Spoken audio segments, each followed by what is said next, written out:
Assalamualaikum warahmatullahi wabarakatuh.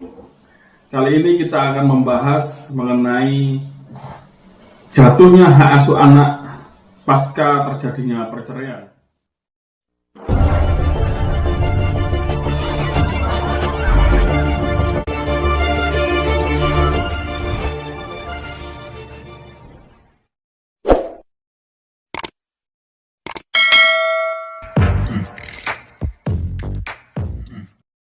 Sebelum kita membahas mengenai hak asuh anak jatuh kepada siapa, maka perlu kita pahami apa yang dimaksud dengan anak. Yang dimaksud dengan anak, sebagaimana diatur dalam pasal 1, angka 1 Undang-Undang Nomor 35 Tahun 2014 tentang perubahan atas Undang-Undang Nomor 23 Tahun 2002 tentang perlindungan anak, menegaskan bahwa anak adalah seseorang yang belum berusia 18 tahun, termasuk anak yang masih di dalam kandungan.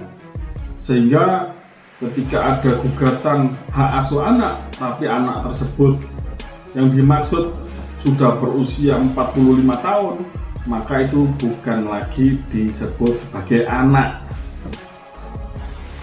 Pasal 41 Undang-Undang Perkawinan mengatur akibat putusnya perkawinan perceraian adalah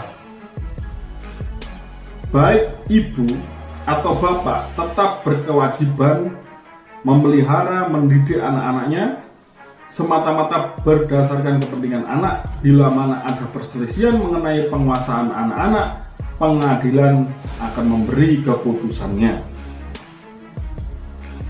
Yang kedua, bapak yang bertanggung jawab atas semua biaya pemeliharaan pendidikan yang diperlukan anak tersebut.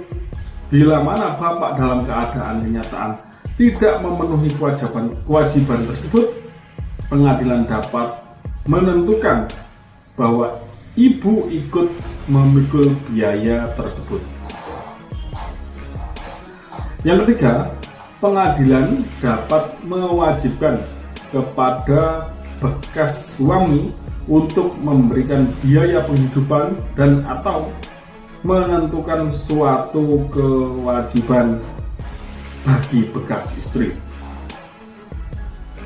Undang-undang perkawinan memang tidak mengatur secara khusus, secara spesifik mengenai siapa yang berhak untuk mendapatkan hak asuh anak sebelum anak tersebut berusia 12 tahun.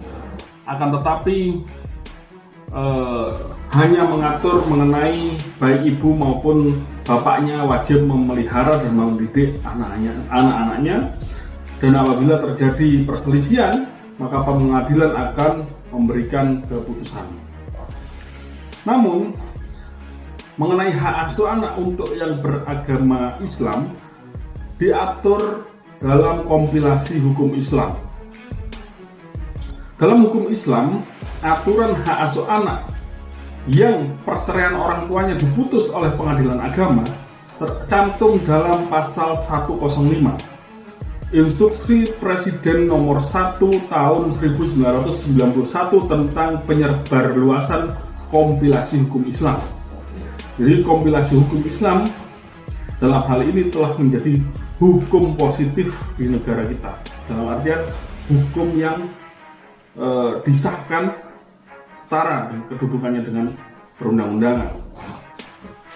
Dalam hal terjadinya perceraian, yakni A. Pemeliharaan anak yang belum mumayyiz atau belum berusia 12 tahun adalah hak ibunya. B. Pemeliharaan anak yang sudah mumayyiz atau sudah di atas usia 12 tahun diserahkan kepada anaknya untuk memilih antara ayahnya atau ibunya sebagai pemegang pemeliharaannya. Dan C.